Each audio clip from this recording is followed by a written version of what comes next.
राजस्थान में बढ़ती गर्मी जानलेवा हो गई है। हीट वेव से 3 दिनों में अब तक 15 लोगों की मौत हो चुकी है।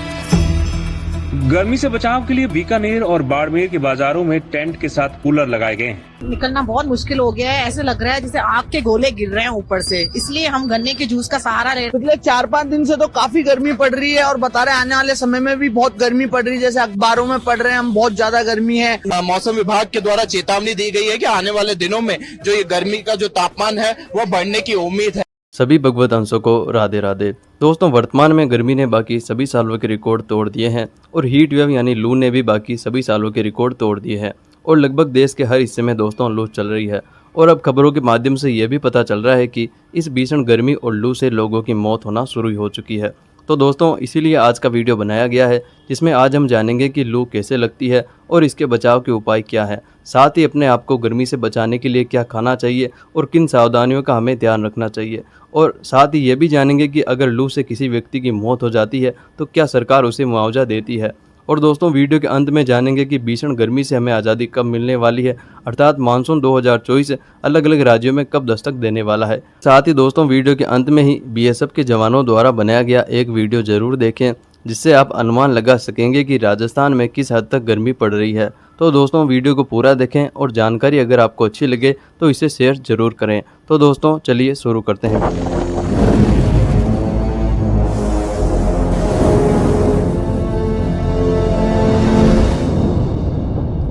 दोस्तों, सबसे पहले जानते हैं कि हीट वेव कैसे बन जाती है मौत। दोस्तों, 5 डिग्री तक शरीर का तापमान लू लगने से बढ़ जाता है। इंसान के शरीर का सामान्य तापमान 37 डिग्री सेल्सियस यानी 98.5 डिग्री फ़ारेनहाइट होता है। इसे मेंटेन रखने के लिए ज़्यादा से ज़्यादा हमें पानी पीना चाहिए। गर्मी में पसीने के रूप में भी पानी बाहर निकलता है। ऐसे में पानी की मात्रा कम होते ही शरीर का तापमान अस्थिर और मेटाबॉलिक डिस्टर्ब हो जाता है। इसी स्थिति में व्यक्ति लू की चपेट में आ जाए तो शरीर का तापमान 42 डिग्री सेल्सियस यानी कि 107.6 डिग्री फ़ारेनहाइट तक पहुंच जाता है। दोस्तों, खून भी गाढ़ा होने लगता है, जिससे कि बीपी लो हो जाता है। खून गाढ़ा होने लगता है तो ब्लड प्रेशर भी घटने लगता है। खून गाढ़ा होने से दिमाग तक इसकी सप्लाई धीमी पड़ जाती है। स्थिति बिगड़ने पर व्यक्ति कोमा में भी जा सकता है। कई अंग काम नहीं करते हैं और व्यक्ति की मौत भी हो सकती है। अगर मरीज कोमा की स्थिति में 10 से 15 मिनट तक धूप में पड़ा रह जाता है तो उसे बचाना बहुत ही मुश्किल हो जाता है। दोस्तों, प्रोटीन खराब हो जाते हैं तो खून को जमाने में सहायक होते हैं। शरीर में जगह जगह से ब्लीडिंग होने लगती है, जिससे ब्रेन हेमरेज भी हो सकता है। दोस्तों, अब अगर बात करें कि लू से अब तक जो मौतें हुई है उसमें प्रशासन का कोई योगदान हो सकता है या नहीं हो सकता है, तो दोस्तों यह साबित करना बेहद मुश्किल होता है कि किसी व्यक्ति की मौत लू लगने या हीट वेव से हुई है या नहीं। हीट वेव के लक्षण भी अन्य बीमारियों की तरह समान ही होते हैं। हीट वेव से कितनी मौतें हुई है, अस्पतालों में इसके अलग से कोई रिकॉर्ड नहीं रखे जाते हैं। सरकारी विभाग अपनी जांच रिपोर्ट के आधार पर इसे तय करते हैं। जहां तक लू से होने वाली मौतों को मुआवजा देने का सवाल है तो राष्ट्रीय आपदा प्रबंधन कानून 2005 और आपदा प्रबंधन की राष्ट्रीय नीति 2009 में लू को प्राकृतिक आपदाओं की सूची में शामिल नहीं किया गया है। हालांकि राज्य सरकारों को यह अधिकार है कि वे SDRF के फंड का 10% अपने द्वारा घोषित आपदा पर खर्च कर सकते हैं। उत्तर प्रदेश ने हीट वेव को जून 2016 को आपदा घोषित किया था। वहां हीट वेव से मौत होने पर मृतक के परिवार को 4 लाख मुआवजा दिया जाता है। राजस्थान में हीट वेव घोषित आपदा नहीं है। डिजास्टर मैनेजमेंट डिपार्टमेंट के assistant secretary doctor Rakesh Kumar Meena ने कहा कि हीट वेव को आपदा घोषित नहीं किया गया है।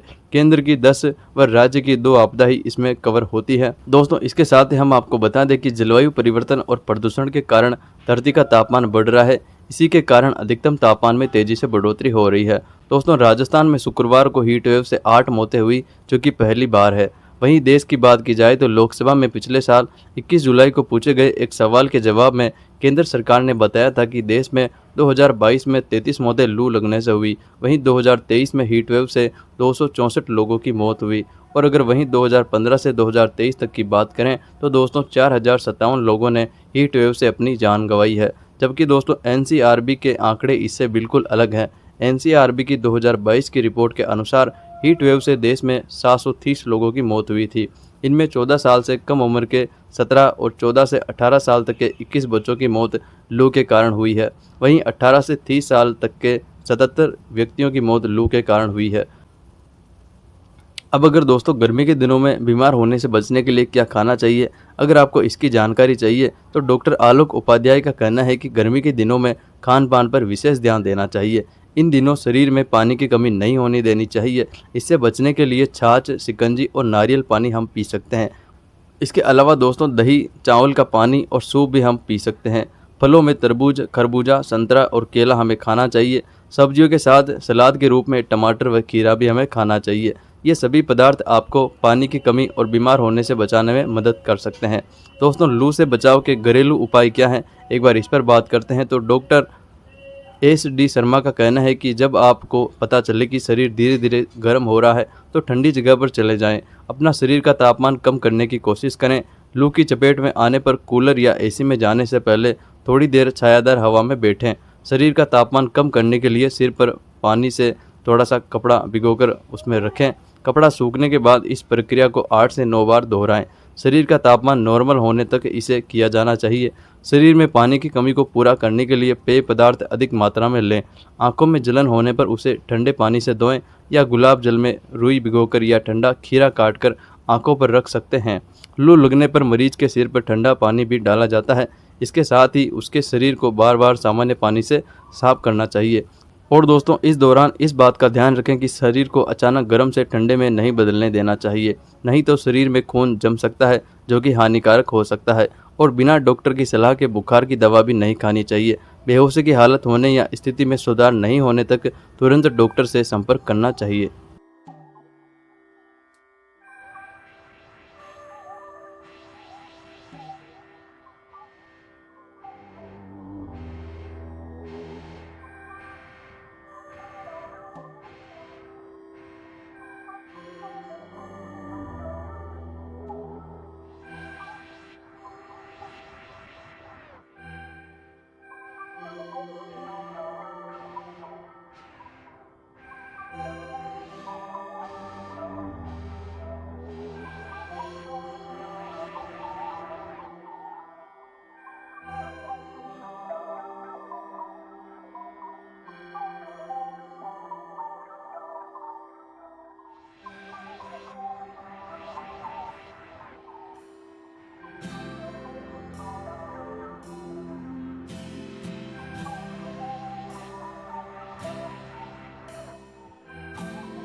अब दोस्तों बात करते हैं मानसून 2024 की कि कब मानसून 2024 आपके राज्य में प्रवेश करने वाला है। लेकिन दोस्तों उससे पहले एक छोटी सी जानकारी आपके लिए कि राजस्थान में ही नहीं बल्कि पूरे देश में अभी पर्यावरण बिगड़ा हुआ है। और पूरे देश की क्या बात करें, पूरे विश्व में भी पर्यावरण बिगड़ा हुआ है। ग्लोबल वार्मिंग की वजह से कितनी सारी घटनाएं आपको देखने को मिल रही है रोजाना। अगर आप खबरें पढ़ते हैं तो आपको अच्छे से ध्यान होगा। तो दोस्तों आपके लिए एक यही सुझाव है कि पेड़ लगाएं और अपने आप को बचाएं, ताकि आगे आने वाले सालों में इतनी गर्मी ना पड़े और हमें ऐसे दिन ना देखने पड़े। अन्यथा दोस्तों इससे भी बुरे हाल होने वाले हैं, जो कि भविष्य मालिका की भविष्यवाणियों के अनुसार अब तक तो सत्य होते जा रहे हैं। लेकिन दोस्तों अगर आप चाहते हैं कि ऐसी भविष्यवाणियाँ जो कि सुनने में ही बहुत डरावनी लगती है, अगर वो सच ना हो, तो दोस्तों हमें पेड़ लगाने की अत्यंत आवश्यकता है। तो आज का वीडियो देखने के बाद आप एक पेड़ ज़रूर लगाएं। अगर आपकी क्षमता हो तो। अब दोस्तों बात करें कि मानसून कब प्रवेश करेगा, तो दोस्तों केरल में 1 से 3 जून तक ये प्रवेश करने वाला है, तमिलनाडु में 1 से 5 जून तक ये प्रवेश करने वाला है, आंध्र प्रदेश में 4 से 11 जून तक ये प्रवेश करने वाला है, कर्नाटक में 3 से 8 जून तक, बिहार में 13 से 18 जून तक, झारखंड में 13 से 17 जून तक, पश्चिमी बंगाल में 7 से 13 जून तक, छत्तीसगढ़ में 13 से 17 जून तक, गुजरात में 19 से 30 जून तक, मध्य प्रदेश में 16 से 21 जून तक, वहीं महाराष्ट्र में 9 से 16 जून तक, गोवा में 5 जून को मानसून प्रवेश करेगा, ओडिशा में 11 से 16 जून तक, उत्तर प्रदेश में 18 से 25 जून तक, उत्तराखंड में 20 से 28 जून तक, हिमाचल प्रदेश में 22 जून को, लद्दाख जम्मू कश्मीर में 22 से 29 जून तक, दिल्ली में 27 जून तक, पंजाब में 26 जून से 1 जुलाई के बीच में, हरियाणा में 27 जून से 3 जुलाई के बीच में, चंडीगढ़ में 28 जून को और दोस्तों राजस्थान में 25 जून से 6 जुलाई के बीच में मानसून के प्रवेश करने की पूरी संभावना है मौसम वैज्ञानिकों के अनुसार। तो दोस्तों आज के वीडियो में केवल इतना ही। एक पेड़ लगाकर अपने आप को बचाने की पूरी कोशिश करें, क्योंकि एक पेड़ लगाने से ही अब काम बनने वाला है, अन्यथा हमें आने वाले सालों में इसी प्रकार से इस गर्मी को झेलना पड़ेगा। और इस गर्मी को ही नहीं बल्कि अलग अलग आपदाएं जो अब प्रकृति हमारे लिए सामने खड़ी कर रही है उनको हमें झेलना ही पड़ेगा। इस YouTube चैनल पर आपको भविष्य मालिका की भविष्यवाणियाँ और प्रभु कल के अवतार से जुड़ी हुई जानकारियाँ मिल सकती है अगर आप उन्हें देखें तो।